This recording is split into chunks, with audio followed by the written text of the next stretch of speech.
Hello, we are Santiago, Botero, Mateo, Hidalgo, and Sebastián Núñez, and this is our final project for Engineering 3030, Computational Thinking and Data Science.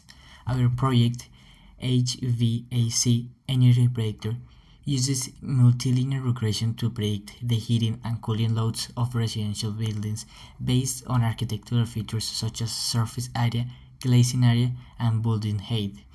This is an important problem because buildings consume a large amount of energy worldwide. In this project, we'll process the dataset, analyze the main variables, build prediction models, and create an interface that allows users to estimate HVAC energy consumption quickly and efficiently. Hello, my name is Santiago and I work responsibly for the data preprocessing and future handling section of our energy efficiency project. My goal was to organize and clean the dataset so it will be ready for building the regression model. First, I import some libraries. Then, I load the dataset AMB 2012 using the pandas library. I display the shape and the column name to verify that the file loaded correctly. The dataset contains 765 rows and the original file contains 11 columns. Then I remove unnecessary columns. I found an extra column called unnamed 10. It contains only empty values, so I removed it because it did not provide useful information. This column was created during the CSV export process. Removing it prevents confusion and keeps the dataset cleaner. Then I renamed the variables. The original variables' names were generic labels such as X1 and Y1, which are difficult to interpret. I renamed them to describe names like reliable compactness, surface area, heating load, and cooling load. X1 became relative compactness. G1 became heating load. This clear name made the dataset easier to understand and use. Next, step 5, valuable data quality. I checked the missing values and duplicate rows and data types. The results showed that there were no missing values, no duplicate rows, and all variables were numeric. Missing values can cause modeling errors, duplicate rows can bias the model, and numeric data types are required for regression. Then I separate features and target variables. I separate the dataset into 8 input features and 2 target variables. The input features are architectural characteristics of the building, while the target variables are heating load and cooling load. X contains the 8 predictors, G heating contains the heating load, and G cooling contains the cooling load. Finally, I saved the processing dataset as AMB 2012 data clean .csv. This allows the modeling team to load the clean data directly without repeating the processing steps. This file is the main delivery of my work, and my teammates can use it immediately for model building. And here are the processing results and interpretation. The dataset was cleaned by removing any unnecessary empty columns, and remaining values make it easy to understand. The final dataset contains 8 input features and 2 target variables. No missing values were found in the clean dataset, and all the variables are numeric, which make the data suitable for regression modeling. Thank you. For my part, which is the exploratory data analysis, I explored the dataset to understand how the building features relate to heating and cooling loads. So step 1 is just the basic information. So this helped me see the columns and data types and helped me confirm that the variables are all numeric. Step number 2, I looked at the statistical summary, and this shows the average, minimum, maximum, and the spread of all the values. In step number 3, I checked the correlation table to see which variables had the strongest relationship with heating and cooling loads. In step number 4, which was the first graph, it showed that the heating load changes when the surface area also changes. So it's not a perfect relationship, but the surface area does seem a little bit connected to the heating demand.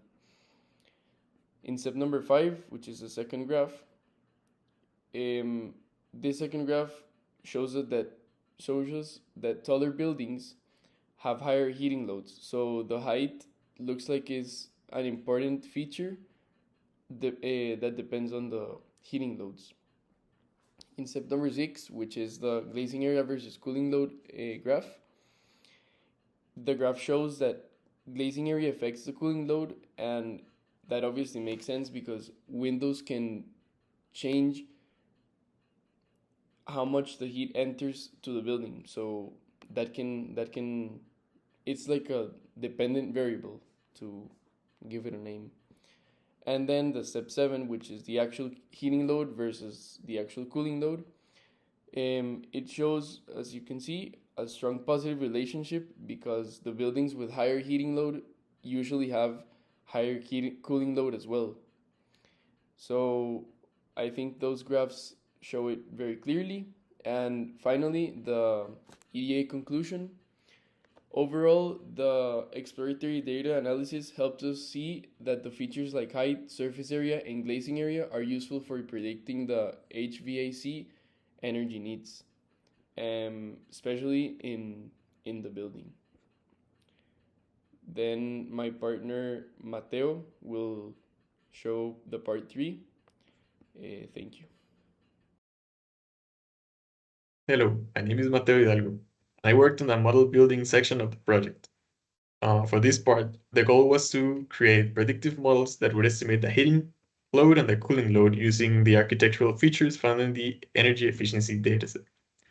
First, I split the data into training and testing sets by using the train, test, and split functions from sklearn. I used some portion of the data for training and the rest for testing.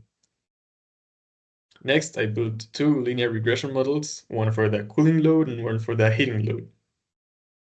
After training the models, I generated predictions using the testing data and evaluated the performance by using the mean absolute error, root mean squared error, and the R-squared score.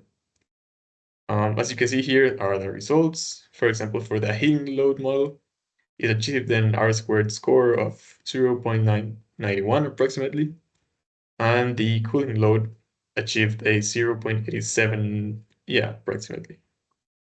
With this, we can see the model is, again, not exact, but is pretty accurate at giving the approximations of the actual value.